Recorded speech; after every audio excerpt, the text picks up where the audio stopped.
Chapter 7. Changing Reality. Matt stayed over at Finn's apartment after leaving the hospital. They woke up the next morning and planned to visit Mr.Sentury again. The two boys got dressed and headed out. Hey, do you think Mr.Sentury's gonna be alright? Matt asked. I don't know, but I sure hope so, Finn replied. As they walked towards the hospital, Finn thought more about the tragedy. He tried to take as much context from that night as possible. That's when he remembered the man saying that he was an essence collector. An essence collector, Finn thought to himself. What is an essence? He asked himself. He kept asking questions about that day, and suddenly he bumped into someone. He grabbed his forehead. Ow! He shouted in pain. When he looked up, it was Skyler. What's up, Vinny? Matt gazed at her. Whoa, he accidentally said out loud. Do you know her? Matt asked. I met her yesterday when you used the bathroom, Finn said. Nice to meet you. I'm Skyler. But call me Sky, please. What's your name? She asked. Oh, I'm Matthew, but you can call me Matt. So what are you guys doing here? Skyler asked. I'm going to see my father, he said. I'm trying to figure out how to help him, he added. As they got closer to the hospital, there was a sudden breeze. That's when Skyler said, Maybe I can help you. Finn and Matt were taken aback at what they had just heard. What did you say? Finn asked as he became confused as to why she would even say that. Matt grabbed his chest as he felt a growing pain just from the thought of it. What could you possibly do to help him? Finn asked in tears. I have some... Before Skyler finished, Finn interrupted her. Whatever's happening to him in there isn't even physically affecting him. Even the doctors can't help him. So what could you do? What do you have that the doctors don't? Skyler held her hand up in silence, showing off the bracelet on her wrist. I have this, she said. But there's nothing there, Matt said. Finn looked at Matt in surprise, and then looked back at Skyler's wrist. Wait, can everyone not see it? He thought in his head. Matt can't see my ring, or Sky's bracelet, he thought. I need to know for sure. Finn looked at Matt. Hey Matt, what do you notice about my hand? More specifically, my index finger, Finn asked. You need to clean your nails, but other than that, I don't see anything. There's nothing there, Matt said. How interesting, Finn thought. So then it settled. Sky commented on me talking to my ring yesterday, so she can definitely see it. But that can only mean one thing. Sky has reality-changing abilities like me. Matt, I want you to listen closely, Finn said. You are my best friend, so you should know before anyone. I have a ring on my index finger. You can't see it, but it makes sense. I used his power to defeat that man from that night, he explained. Wait, you what? Did you just say you defeated him? Sky asked. Whoa, Matt said in awe. Yes, I defeated him using my ring's ability, Finn said. Skyler started to cry. She thought that there may be hope if he actually beat that evil man. Matt always believed in Vin. The only reason he didn't see Vin's powers was because he passed out. Sky, what are your abilities? Finn asked. Well, I don't have multiple. I only have one, but it's plenty useful. I am able to travel through different realities, Skyler explained. Finn got excited and said, So you can take me to a reality where that man didn't hurt my dad or kill my mom? Not quite, she said.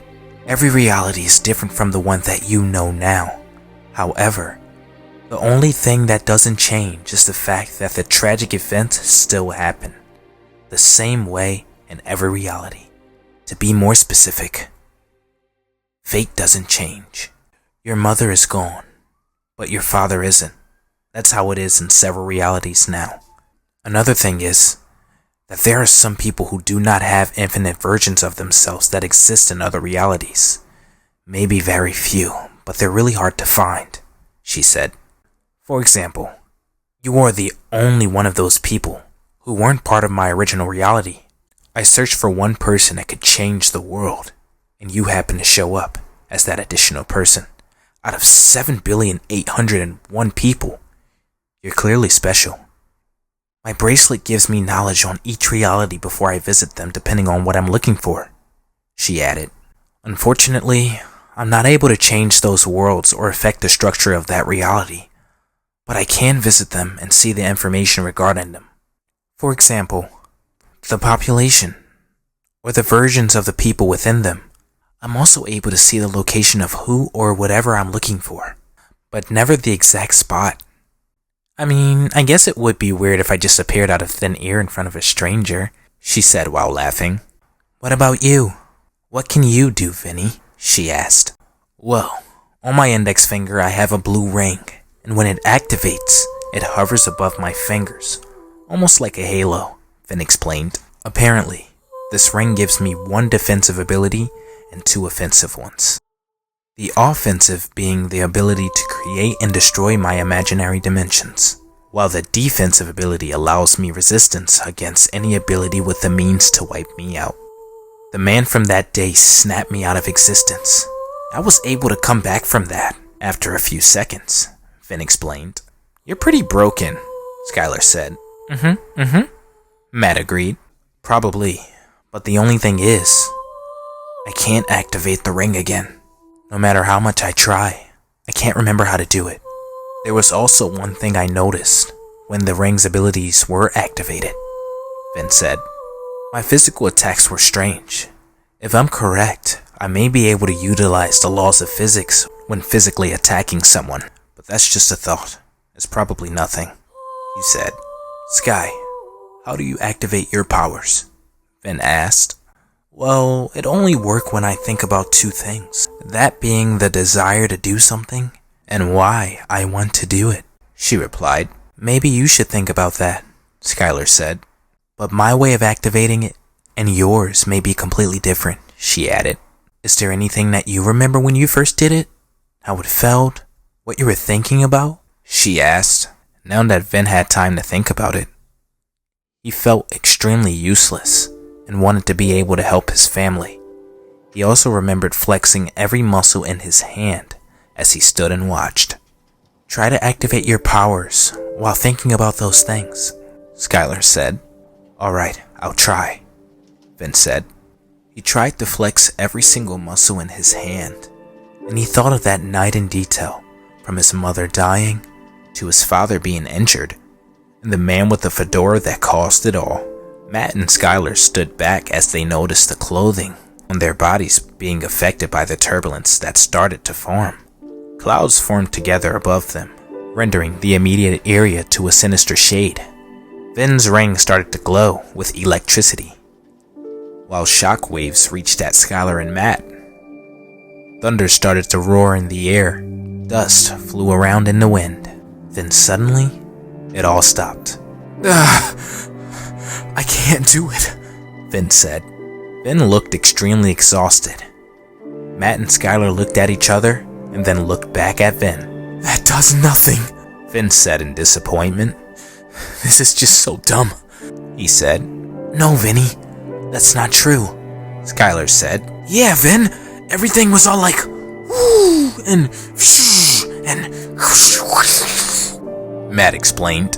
What does that even mean? Vin said in confusion.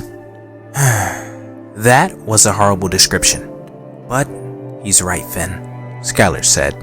If you would have kept doing what you were doing, you may have activated the rings again. But it looks like it takes a lot out of you. You should practice more, she insisted. And also, so that you don't destroy the country, we'll go someplace where you're able to practice as freely as you need to, she said.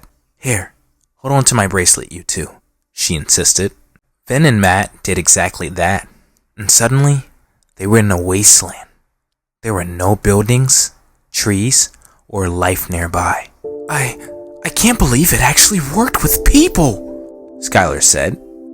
I mean, I've tried it while holding a rock, but it never traveled with me. But then, I tried it while holding the rock to my bracelet, and it was able to travel with me, she said in excitement. So, where are we? Vin asked. Matt looked around the area in amazement. This is a felt reality, one where all life had gone extinct. The dinosaurs were wiped out and left no descendants. An ice age happened, and we failed to evolve. This is just a reality, where all living creatures went extinct, leaving this behind, she educated. That's so terrible, Matt exclaimed. So my mother and father are dead? Matt asked. No, not necessarily. They never existed in the first place, Skyler said. Now then, try again, she told him. He started to try again, but before that, she had more to say. Try to focus as hard as you can while also relaxing yourself. It should be natural, don't you think? She asked Finn. We'll watch from a different reality, so we don't get caught in a potential destruction, she said. She took Matt and hurried away from the area. Finn took a moment to fully think about what happened that night. He seen his mother's blood underneath his shoe, on the wall. It angered him so much.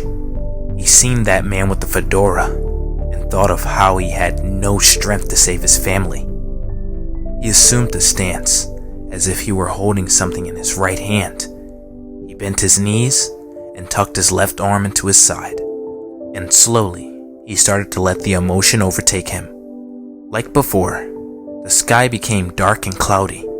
The wind howled over the area and shook everything. Suddenly, the ground even began to crack, causing pebbles to levitate due to the pressure. Eventually, blue lightning started to form around its index finger as the ring slightly flickered its bright glow, trying to make its way all the way up to the top of his finger. Vin began to release a charging noise from his mouth as the ring flickered brighter. Moments later, he stopped in exhaustion and fell to the ground. I just can't do it. Vin felt like he'd pass out. His body felt so heavy as if he had ran a marathon. Not before long, Skyler and Matt returned to the felt reality and saw Vin on the ground and out of breath. You did good, Skyler said. You should get some rest for the time being, she said. They all went back to Vin and Matt's reality and had a break. They crashed at Vin's place. As soon as they got there, Vin passed out from all of the stress on his body. They helped him onto the bed. I don't understand how activating his ring takes so much out of him. I mean, he didn't mention anything about this much stress when activating the rings the first time, she thought. Something's gotta be wrong. Skyler went to her room to sleep. As she walked away, a dark figure could be seen walking away from the window with a sinister smirk. There were some brief words from him before leaving. The felt reality. How interesting. The next morning, Vin and Matt went to the hospital to see Mr.Sentury. Do you really think Skyler can help us? Matt asked. I don't know, but if she can change reality like me, then the possibilities are that she sure as hell can do something, Vin replied. Vin and Matt soon arrived at the hospital and asked to see Mr.Sentury. A bunch of commotion could be heard from afar. He's going into cardiac arrest. We need to stable it right away, one doctor said. Hurry, or we won't make it. Vin stopped what he was doing and went straight to the doctor's room. Dad! A doctor had to remove Vin and Matt from the room. Hurry, go faster, we're losing him. Vin heard what was going on.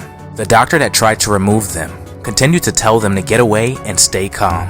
Vin couldn't hear anything but the doctors in the room. A few seconds later, Vin passed out. Hurry, get the defibrillator paddle. Clear.